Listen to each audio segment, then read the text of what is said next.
স্বপ্ন দেখা ভালো, তবে স্বপ্ন পূরণ নাও হতে পারে। 2026-এ ফের ক্ষমতা দখলের মুখ্যমন্ত্রীর পাল্টা দিয়েছেন শুভেন্দু অধিকারী। 2/3 ভোটে জিতে 2026-এও ফের ক্ষমতায় থাকবে তৃণমূলই। বিধানসভার বাজেট অধিবেশন শুরুর আগে তৃণমূলের পরিষদীয় দলের বৈঠকে মুখ্যমন্ত্রী মমতা বন্দ্যোপাধ্যায়ের এমন মন্তব্যের প্রসঙ্গ টেনে রাজ্যের বিরোধী দলনেতা বলেছেন, কেউ স্বপ্ন দেখতেই পারেন, কিন্তু সব স্বপ্ন পূরণ হবে এমনটা নয়। তিনি নিজের দলের লোক ধরে রাখার চেষ্টা করতে পারেন, স্বপ্ন দেখতে পারেন, কিন্তু বাস্তব খুবই কঠিন।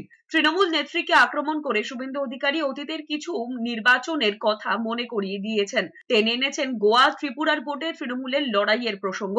সব জায়গায় তৃণমূলের নিট ফল যে শূন্য তা মনে করিয়ে রাজ্যের বিরোধী দলনেতা বলেছেন, একসময় অরবিন্দ কেজরিওয়ালও বলেছিলেন নরেন্দ্র মোদী নাকি তাকে এ জন্মে হারাতে পারবেন না। ওড়িশার নবীন পটনায়কও অপরাজেয় বলা হতো, সেখানেও অবস্থা সবাই জানে। তাই মমতা বন্দ্যোপাধ্যায়ের স্বপ্ন যেমন অতীতে পূরণ হয়নি, আগামী দিনেও তা পূরণ হবে না। জনগণই পূরণ করতে দেবে না। বাংলা দখল হয়েছে, এবারে গোয়া দখল করতে যাব।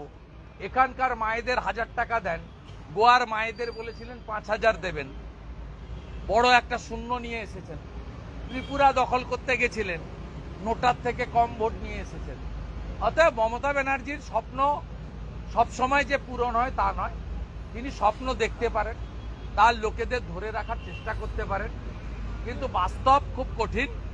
মমতা বন্দ্যোপাধ্যায়ের সব ইচ্ছা পূরণ হয়নি।